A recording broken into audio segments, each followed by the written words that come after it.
जय श्री गणेश। नमस्कार, मैं आचार्य संजय द्विवेदी। मेरे समस्त प्रबुद्ध दर्शकों का मेरे चैनल पर हार्दिक स्वागत है। प्रिय दर्शकों, आज मैं वृश्चिक राशि का जनवरी 2025 का मासिक राशिफल लेकर आपके सम्मुख उपस्थित हूं। वृश्चिक राशि के लिए ये माह किस प्रकार का रहने वाला है, इस माह में किस भाव में प्रबलता आएगी, इस समय में आप कितना लाभ ले पाएंगे अथवा कहीं पर कोई समस्या तो उसका क्या निराकरण है, संपूर्ण विश्लेषण मैं पूर्ण तरीके के साथ करने जा रहा हूं।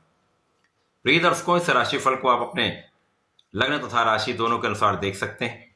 अर्थात यदि आपकी वृश्चिक लग्न है अथवा वृश्चिक राशि है तो इस राशिफल को आपको देखना चाहिए। जनवरी माह के प्रारंभ में वृश्चिक राशि के लिए जो ग्रहों की स्थितियां वो इस प्रकार होंगी।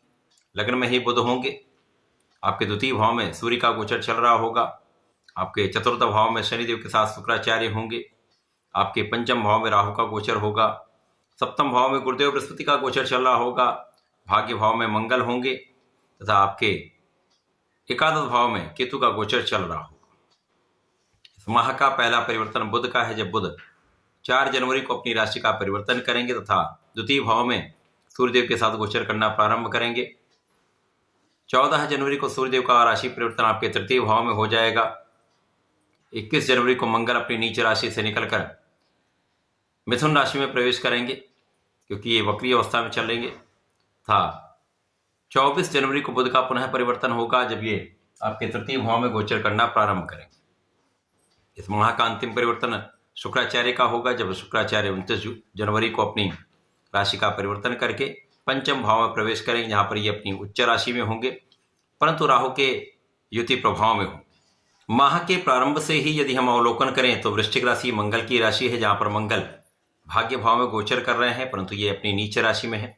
परंतु वृश्चिक राशि के लिए मंगल का नीच भंग है, अतः यहां पर किसी प्रकार की कोई बड़ी समस्या नहीं है। यहां पर आपकी लग्न को प्रबलता प्राप्त होगी, आप प्रभावशाली रहेंगे, आपके अंदर ऊर्जा का अच्छा प्रवाह होगा तथा आप अपनी ऊर्जा का सही उपयोग कर पाएंगे। इस समय में आपकी बुद्धि का बल श्रेष्ठ रहने वाला है, आप कुशाग्र भी होंगे, आप धैर्यवान भी होंगे, आप ज्ञानवान भी होंगे तथा विवेकशील निर्णय लेने वाले।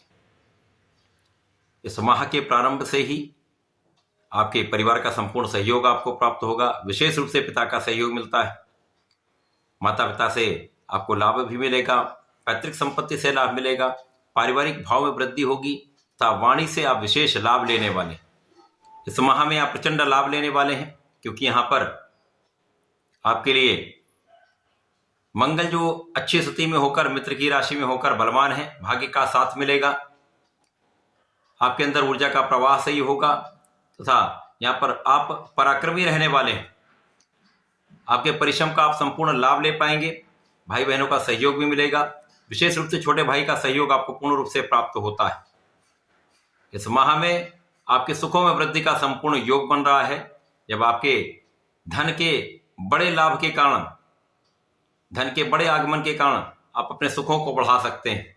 यहाँ पर भूमि भवन वाहन का संपूर्ण योग बन रहा है, जब आप अपने भूमि भवन वाहन का क्रय कर सकते हैं, भूमि भवन वाहन का आपको संपूर्ण लाभ मिलेगा, सुखों में वृद्धि होगी, लोगों का संपूर्ण सहयोग आपको प्राप्त होगा, माता के सुखों में वृद्धि होगी तथा माता पिता का आशीर्वाद आपको मिलने वाला है।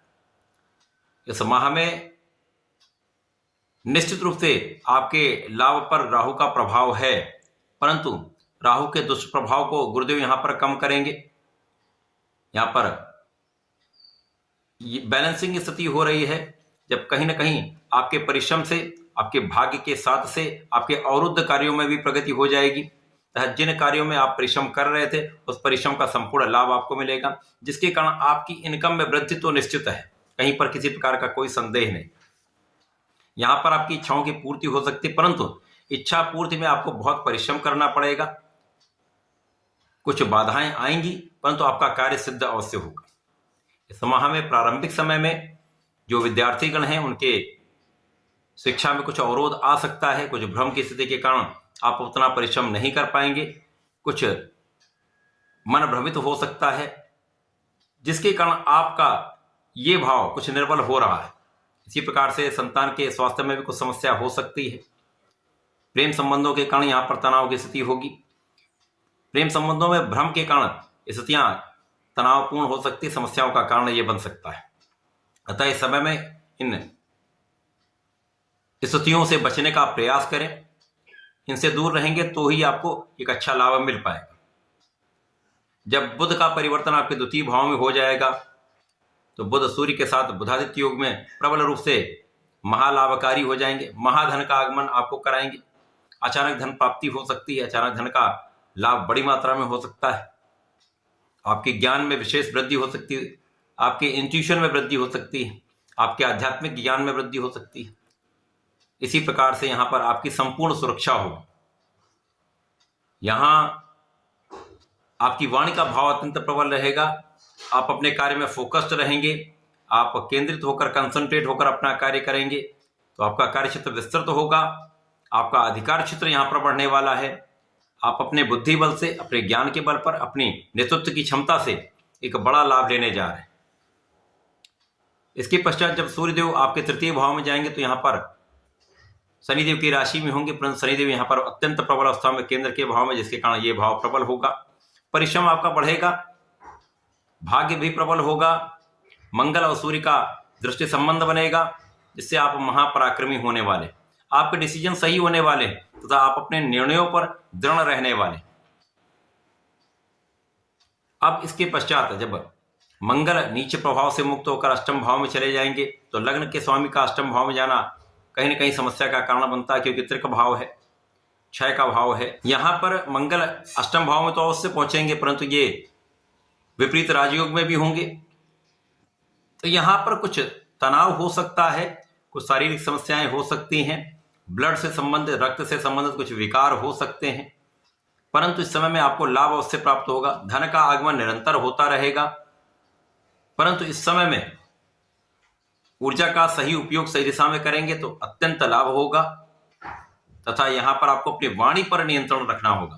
क्रोध में, आवेश में आकर किसी प्रकार का कोई निर्णय ना लें, क्रोध में, आवेश में आकर किसी प्रकार का विवाद ना करें। बाकी किसी प्रकार की कोई बड़ी समस्या यहां पर नहीं, केवल धैर्य और विवेक के साथ आपको चलना होगा। जब बुध का परिवर्तन सूर्य के साथ तृतीय भाव में हो जाएगा तो यह अत्यंत विशेष योग बनेगा, जब आपके भाग्य में विशेष रूप से वृद्धि हो जाएगी।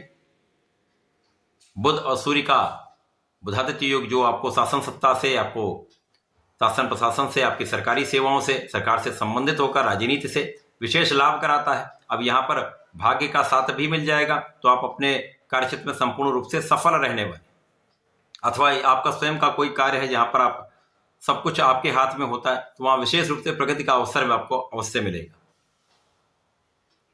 अब यहां पर कर्म क्षेत्र के स्वामी ही सूर्यदेव है तथा लाभ के स्वामी बुध है। लाभ और कर्म का संबंध पराक्रम के क्षेत्र में बनता है तो विशेष रूप से प्रभावी होता है। यहाँ पर लग्न के स्वामी की दृष्टि का प्रभाव भी है, तो सही दिशा में किया गया सही प्रयत्न, सही प्रयास आपको सफलता 100% देगा, किसी प्रकार का कोई संदेह नहीं। जो लोग राजनीति में हैं उनके लिए विशेष अवसर है, क्योंकि यहाँ पर आप केंद्रित रहेंगे, सोच समझ कर निर्णय लेने वाले हैं, जनता के हित में कार्य करने वाले हैं, तो यहाँ पर जनता के बीच में आपका विशेष नाम भी होगा, यश प्राप्ति का योग बनेगा। इस माह के अंत में जब शुक्राचार्य आपके पंचम भाव में जाएंगे तो राहु की निर्बलता कम होगी, क्योंकि यहाँ पर राहु मीन राशि में है, यहाँ पर शुक्राचार्य उच्च राशि में पहुंच जाएंगे। अब एक आचार्य हैं जो ज्ञान भी देते हैं, सुख संपदा भी देते हैं, ऐश्वर्य वैभव भी प्रदान करते हैं, इस भौतिक जगत के समस्त सुखों को प्रदान करते हैं। यहाँ पर जब जाएंगे तो निश्चित रूप से पढ़ाई का जो क्षेत्र है उसमें पहले से अधिक आपको बल मिलेगा, आप सफल होंगे।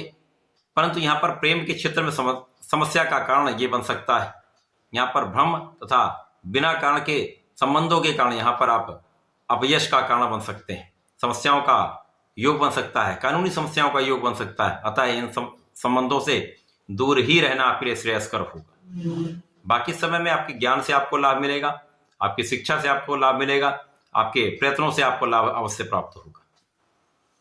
इस पूरे माह में वृश्चिक राशि के जातकों को नियमित रूप से भगवान संकट मोचन की शरण में रहकर हनुमान चालीसा का नित्य संकल्प लेकर पाठ करना चाहिए तथा हनुमानाष्टक तथा बजरंग बाण का पाठ प्रत्येक मंगल और शनिवार को करना चाहिए।